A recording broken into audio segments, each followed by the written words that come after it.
They stopped her before the plane doors even closed, a first-class ticket in her hand. A tailored suit, calm, composed, successful. But to them, she didn't belong. Passengers stared as security surrounded her seat. Whispers spread. Phones lifted. She was asked to stand, then told to leave.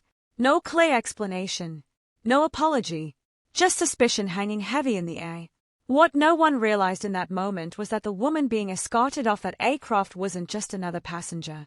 She was powerful, connected, and the airline that humiliated her was only hours away from discovering exactly who they had just disrespected. Because sometimes, the cost of prejudice isn't paid in outrage. Sometimes, it's paid in billions. And by the time they understood their mistake, it was already too late. She was asked to stand, then told to leave. No clear explanation. No apology. Just suspicion hanging heavy in the air. Passengers stared as security surrounded her seat. Whispers spread. Phones lifted. For years, she had mastered rooms where she was never expected to lead. Boardrooms, investor summits, global conferences. She built her reputation the hard way, quietly, relentlessly, earning every seat at every table. As the founder and CEO of a rapidly expanding tech investment firm, she managed billions in assets and advised some of the most powerful companies in the country. But long before the titles and headlines, she learned how to navigate doubt. The lingering stares. The subtle questions about whether she was in the right place. Success didn't shield her from that. It only made it more polished, more discreet. That morning, she was headed to a critical meeting across the country. A deal worth billions was nearing final approval. Months of negotiations, late nights, strategic risks, everything was aligned. At the airport, she moved with calm efficiency. First-class ticket confirmed. Priority boarding cleared. A brief nod to the flight attendant as she settled into her seat, reviewing final notes on her tablet. To everyone watching, she looked exactly like what she was, confident, prepared, accomplished. But a few rows away, someone was watching her differently. A quiet call was made, a subtle gesture exchanged, and within minutes, the routine rhythm of boarding shifted. She had faced obstacles her entire life. She had overcome them all. What she didn't know was that this time, the obstacle wouldn't come disguised as competition. It would come wearing a uniform. The first sign that something was wrong wasn't loud. It was subtle. A flight attendant approached her row with a tight smile that didn't reach her eyes. Behind her stood a uniformed security officer. Passengers nearby began to glance up from their phones. She looked up calmly, expecting a routine question. Instead, she was told there had been a concern. No details, just a request for her boarding pass. Then her ID. Her ticket had already been scanned. Her seat assignment confirmed. First class, paid in full. The officer studied her identification longer than necessary. A whisper traveled across the aisle. Someone shifted uncomfortably. Another passenger began recording. She asked what the issue was. The response was vague, something about a report that she didn't match the profile for the seat she was in. The words landed softly, but the meaning hit hard. Didn't match the profile. Her pulse slowed instead of quickened. Years of navigating rooms like this had trained her well. Stay composed. Stay measured. But humiliation has a weight to it, and it was settling heavily over the cabin. The officer asked her to stand. Around her, conversation stopped. A businessman in the row behind her stared openly. A woman across the aisle avoided eye contact. No one intervened. No one questioned why the only black woman in first class was suddenly being treated like a suspect. She stood. Security asked her to step into the aisle. Her carry-on was removed from the overhead bin. The explanation remained thin, almost rehearsed. We just need to verify a few things. It won't take long. Standard procedure. But nothing about this felt standard. She could feel dozens of eyes tracking her every movement as she was escorted toward the front of the plane. The walk felt longer than it should have. Each step was deliberate, controlled, dignified. Inside, anger flickered, but so did clarity. This wasn't about a boarding pass. At the gate, more security waited. Questions were repeated. Her ticket was scanned again. Her credentials reviewed again. Each confirmation only deepened the quiet tension. There was no mistake, no irregularity, no legitimate reason to remove her. And yet, She was no longer on the plane. Through the terminal windows, she watched as passengers resettled. The door closed. The jet bridge pulled back.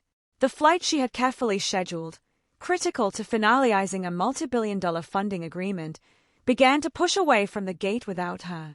A representative finally approached with a rehearsed apology. There seems to have been a misunderstanding. A misunderstanding that cost her seat, her time, her dignity. But what the airline didn't know, what none of them had paused to consider, was who she had been flying to meet. Because across the country, executives were preparing to finalize a $5 billion investment package. Capital that would help stabilize the airline's struggling expansion plans. Capital she controlled. As the plane lifted into the sky without her, she made a single phone call. And on the other end of that line, everything began to change. She stood in the terminal, the noise of rolling suitcases and boarding announcements fading into the background. Her phone was pressed to her voice calm, almost unnervingly calm. Across the country, a boardroom full of executives waited for her arrival. Contracts were printed. Advisors were seated. The final approval of a $5 billion funding package, capital her firm controlled, was hours away from being signed. She didn't raise her voice. She didn't vent her anger. She simply explained what had just happened. Silence filled the other end of the line. Then came one question. Are you saying this was racial profiling? Her eyes shifted toward the gate where the aircraft had once been. Toward the airline logo printed boldly along the terminal wall. Toward the uniformed officers who now avoided looking in her direction. Yes, she answered quietly. Within minutes, the emergency board meeting began, without champagne, without celebration. Screens lit up. Legal teams looped in. Public relations advisors alerted. The footage already circulating online showed her being escorted off the plane while other passengers watched in stunned silence. The airline had needed this deal. Their expansion depended on it. Their stock had been slipping for months. This funding wasn't optional, it was survival. And now, every executive in that boardroom understood the reality. Prejudice had just become expensive. Her final instruction was clear. Suspend the funding immediately. Launch a full review. No partnership until accountability was public, visible, and undeniable. Back at the airport, her phone buzzed with breaking news alerts. Financial analysts scrambling. Market speculation rising. The airline stock beginning to dip before the plane even landed at its destination. For the first time since security had approached her seat, the power in the room had shifted. They had removed her from a flight, but they had no idea what they had just grounded, and the consequences were only beginning. By the next morning, the story was everywhere. Clips of her being escorted off the plane flooded social media. News outlets replayed the footage beside headlines about the suspended $5 billion deal. Commentators debated policy. Analysts dissected the financial fallout.